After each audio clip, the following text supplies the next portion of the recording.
Well, hello, thank you for joining me today again on the Church History Trail. You're very welcome to the programme. And we're continuing here in Brookeborough village. And of course, it's named after the Brooke family.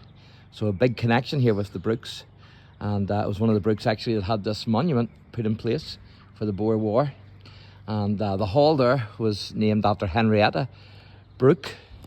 And then this house was lived in by Alan Francis Brooke, Viscount Alan Brooke of Brookeborough, and he was Field Marshal, Chief of the Imperial General Staff, 1941 to 1946, and I dealt with those in detail in an earlier video. But what I want to deal with now is the early Methodists and the village here in Brookeborough.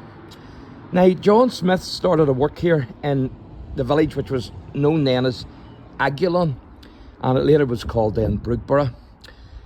And he started that work in about 1772 when he first preached here.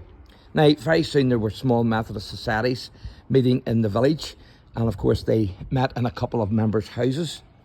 John Smith's excellent work for the Lord, however, was not to continue, as he was struck on the head with a pitchfork on his way to Charlemont to preach at a quarterly meeting.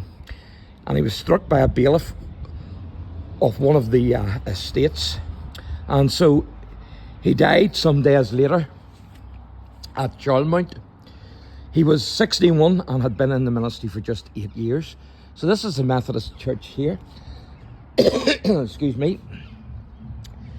Now, in 1773, John McBurney had been sent to preach at one of the meetings just outside the village here.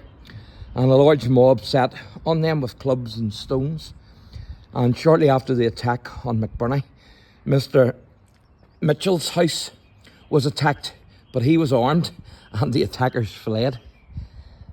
John Wesley, of course, visited the village here 3 times, and on his 3rd visit he refers to it as its new name, Brookeborough. So this is the Methodist church, and the fruits from John Smith and also John Wesley. So you can see there it says Brookeborough Methodist Church, and then up above the door it says Wesleyan Methodist Centenary Chapel, 1839 AD. So there you go, folks. So that's the connection here between the Methodists and the village of Brookeborough, and you can see a big hill there in the distance. So thanks for watching, and God bless.